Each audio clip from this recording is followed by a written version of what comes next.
Wala nang maraming paligoy-ligoy pa, diretso sa punto na. Maiksi lang ang komentaryo, pero diretso sa punto. Maraming kuro-kuro, may tiwali, may totoo. Dito, sa puntong diretso tayo. Punto, diretso.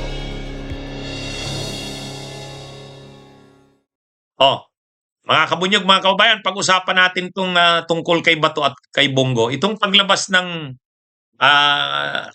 di ba lumabas na yung ng ICC na kasama sa mga co-perpetrators ni Duterte, si Bato, si Bongo, yan. Ngayon, syempre, nagiging seryoso na ngayon. Posible na talagang lumabas na ang arrest warrant ng ICC kasi pinangalanan na eh. Kumbaga, hindi na sekreto yan, hindi na tago yan. Pinangalanan na talaga si Bato, si Bongo. May iba pang pinangalanan pero pagdating kasi sa Senado, di si Bato at si Bongo. Sigurado, magiging laman yan ng mainit na issue kapag lumabas ang arrest warrant. Anong gagawin kay Bato at kay Bongo? Papayagan ba ng Senado na maaresto sila?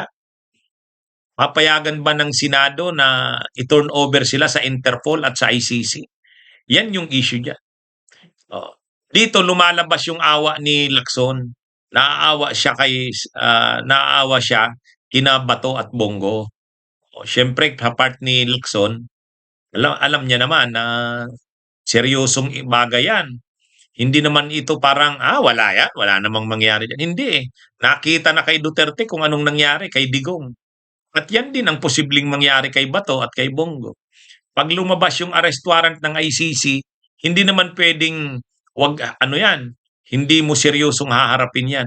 Actually, sa kanila sa Senado, sila nga naman ngayon ang liderato ng Senado, si Soto, si Lacson, haharapin talaga nila yan. Ang gagawin ng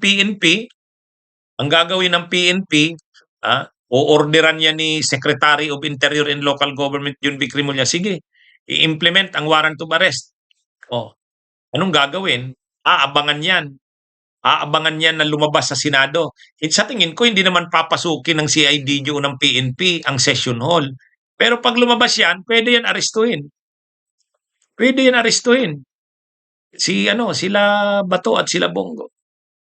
Kaya nga nagtatago na lang si Bato eh. Kahit nagtatago si Bato, hindi naman siya kayang proteksyonan ni Lacson sa ni Soto. Kahit si Lacson, tanggap niya naman, wala silang magagawa eh. Ang sabi lang ni Lacson, kapag humingi ng anong tawag diyan? Custody ng Senado. Ibig sabihin, parang hihingi ng tulong sa Senado. Ang magagawa nila, kiusapan ang mga aresto na wag namang arestuhin sa session hall ng Senado or sa opisina nila sa Senado. Pero pag lumabas na, pwede na yan arestuhin. Pwede na yan arestuhin. Kasi, immunity from arrest. Nakalagay sa konstitusyon yan, immunity from arrest. Ang mga senador at kongresista, immune sila from arrest kapag ang kaso ay mababa lang. Ilang years? 3 years ba yun? 3 years yata. Below 3 years. Pero yan, kaso mo na yan ICC, Crimes Against Humanity, hindi na yan covered ng immunity from arrest. Hindi na yan. Hindi naman absolute ang immunity from arrest ng mga members ng Congress. Pwede lang silang hindi arestuhin kapag nasa session at ang kanilang kaso ay punishable ng imprisonment ng mga 3 years, at least 3 years. Naglampas 3 years, ano na yan? Pwede na silang aresto. Kung hindi ako nagkakamali, 3 years ba yon? Sorry, hindi ko muna ni-refer eh. Pero sigurado ako na pag mababa lang yung krimen, hindi ka pwedeng arestuhin. Pero pag mabigat yung krimen mo, walang immunity from arrest. Ang respeto sa Senado, huwag ka namang arestuhin na nandun ka sa session hall. Pasukin ka doon, hindi naman pwede yun. Kaya di ba si Laila de Lima noon? Si Laila de Lima noon, ayaw niya nang pahirapan ang Senado. Sabi niya na lang sa mga mag-aaresto sa kanya, nagsasabi na siya sa Senate leadership, huwag kayong mag-alala, hindi ako magtatago dito sa loob ng Senado. Magpapaaresto na ako, pero hintayin na lang ako, lalabas na. Yun, lumabas na si Laila. Paglabas niya, sinabi niya lang, daan muna ako sa bahay, kuha lang ng gamit, gano'n. Eh, alam yan alam yan ni Lacson, hindi nila kayang protektahan si Bato at si Bongo. Kaya lang, ang sabi lang ni Lacson, sana gamitin ang lahat ng legal remedies na available. Ang problema, ano namang legal remedies ang maa-avail? Wala pa kasing ruling ang Korte Suprema eh. Wala pang ruling ang Korte Suprema. Kung may ruling na ang Korte Suprema doon sa pag-aresto kay Duterte, may sinabi na sana ang Korte Supremang mali yung pagkaka-aresto kay Duterte, dapat ganitong ginawa.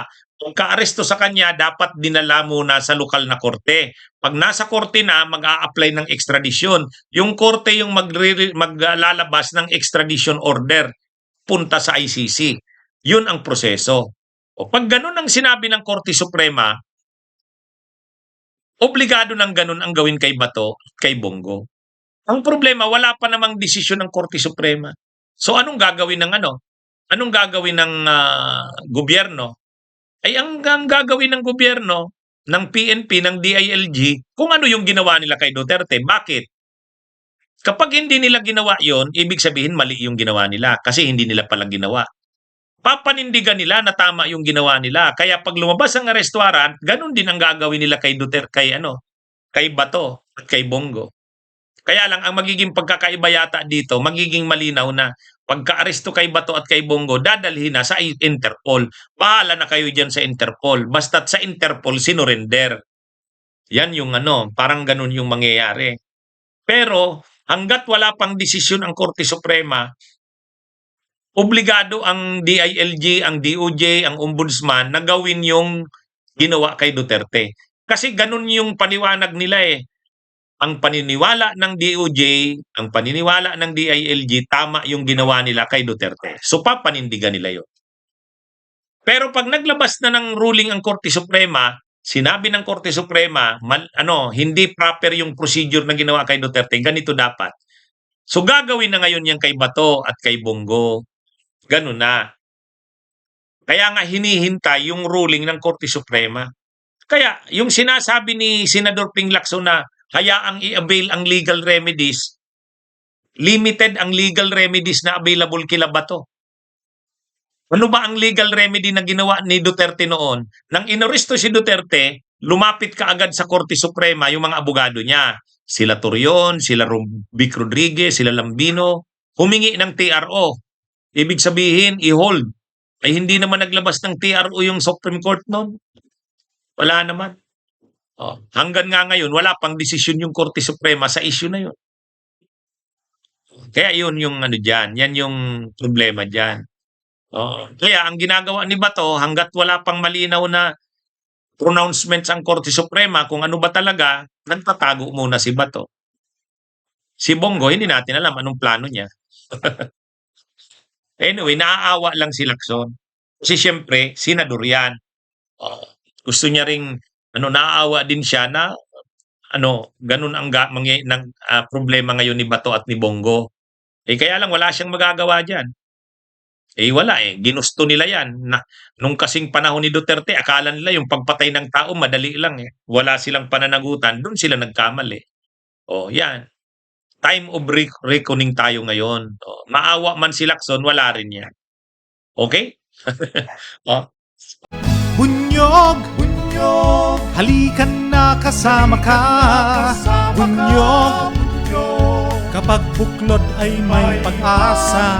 Luzon, Visayas, Mindanao, isa ang pananaw.